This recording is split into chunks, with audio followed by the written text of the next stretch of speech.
on, everyone? Chris from Pickdawgz.com here with the Wraparound. We're going to be breaking down the NHL action going down on Friday, November 3rd, 2023.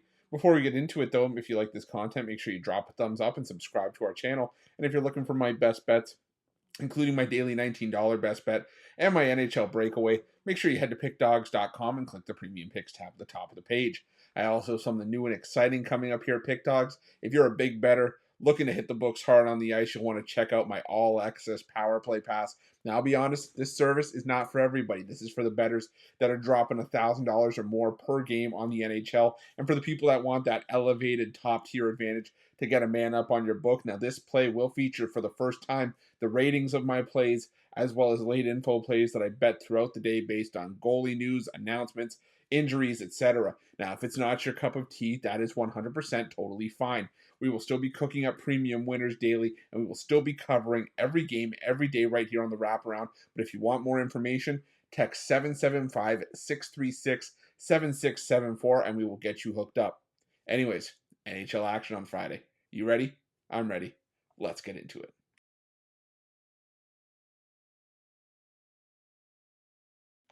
Our first game takes us to the KeyBank Center, where the Buffalo Sabres take on the Philadelphia Flyers. And this Philadelphia Flyers team that was at one point playing with some solid defense and was just continuing to roll along, has all of a sudden fallen on hard times. They're 4-5-1 on the year. We kind of saw this from the Philadelphia Flyers last year. They got off to the strong start, hit the skids, and then had a hard time finding their footing the rest of the way. They've now lost 5 of their last 6 games. The majority of those they've given up at least 3, all those they've given up at least 3 goals in those 5 losses, and that includes a 5-2 loss in the first leg of this home and home with the Sabres in Philadelphia. Now we head to Buffalo, where the Sabres have played their better hockey for some time now, even though they are 500 both home and away this season. But the Sabres just playing the better hockey. They just shut out the Colorado Avalanche, got the win against the Flyers, and you're starting to see the Sabres kind of play a little bit better now that they've established a true goaltending core of Ukko-Pekka Luukkonen and Eric Comrie. And I just think Carter Hart a bit overworked. He is questionable for this game with an undisclosed injury. And if it ends up being Samuel Ersson, well, I like the Sabres even more here. But I'm going to take the Sabres in regulation and try to knock this -176 price down. Don't necessarily feel like chasing the puck line here, but I won't be mad. I couldn't be mad at you if you wanted to play the puck line. But either way, Sabres in regulation for me in this one.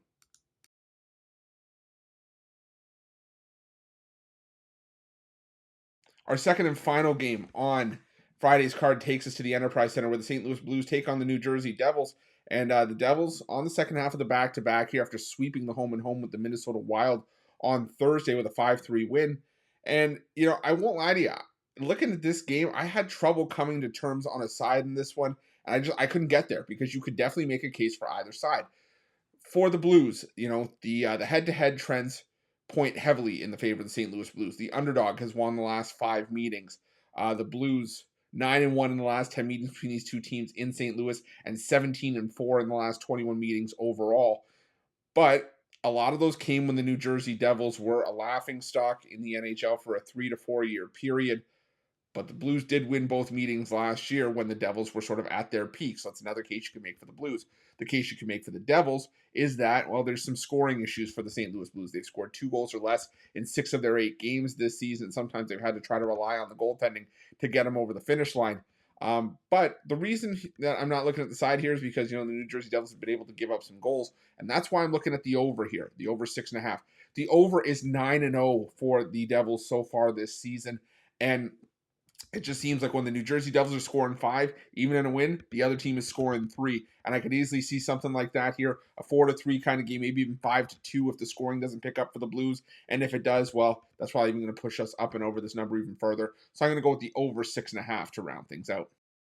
That's it. That's all the NHL action for Friday, November 3rd, 2023. If you like this video, make sure you smash that like button and subscribe to our channel. Also, make sure you have notifications turned on to get the newest and most up-to-date content here at Pick Dawgz. And a reminder, if you're looking for my best bets, check out Pick Dawgz Premium. And also, if you're looking for more information on my all-access power play pass and to find out if it's for you, make sure you text 775-636-7674. And also make sure to let me know your NHL picks in the comment section below.